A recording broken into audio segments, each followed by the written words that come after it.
The scent of sandalwood clung to the dust swirling around Jedediah Stone's boots, a phantom echo of Silas Blackwood's final moments.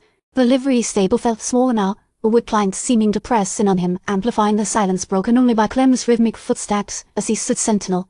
Thorne's confession had been a slow bleed, a reluctant unraveling of a carefully constructed facade. Now, Thorne sat slumped on a rough-hewn bench, his expensive suit rumpled, a fight gone from his eyes. If it was a message, Thorne finally mumbled, the words tasting like ash in his mouth. He was threatening to expose things. Jed's hand tightened on the silver card, the image of the coiled rattlesnake, and the single crimson ruby glinting in the weak afternoon light. Things? What things, Elias? Thorne didn't need his gaze. He stared at the cracked dirt floor, tracing patterns with the toe of his boot. Our father, he wasn't always a respectable landowner. He had dealings, unpleasant dealings, back east. Silas, he intended to remind people, to leverage it. Clem shifted his weight, the sun sharpened the tense atmosphere. What kind of dealings? Thorne flinched, his knuckles white as he clenched his hands. It doesn't matter. It's all in the past.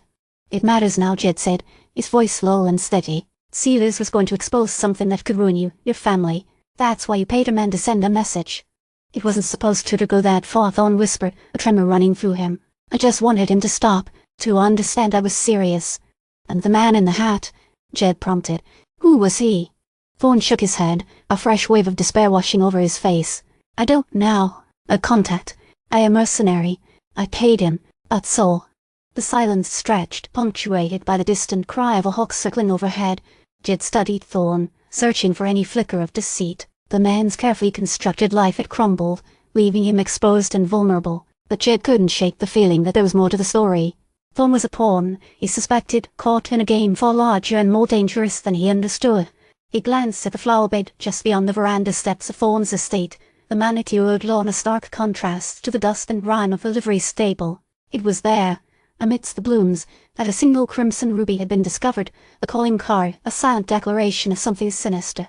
Jed recalled Ilara's description of the flowerbed. She's still recovering from her injury and couldn't be interviewed about this. He hadn't told Thorne about the ruby. It was a piece of the puzzle he intended to keep close. You're under arrest for obstruction of justice and suspected murder, Jed announced, his voice devoid of emotion. Clem, cuff him.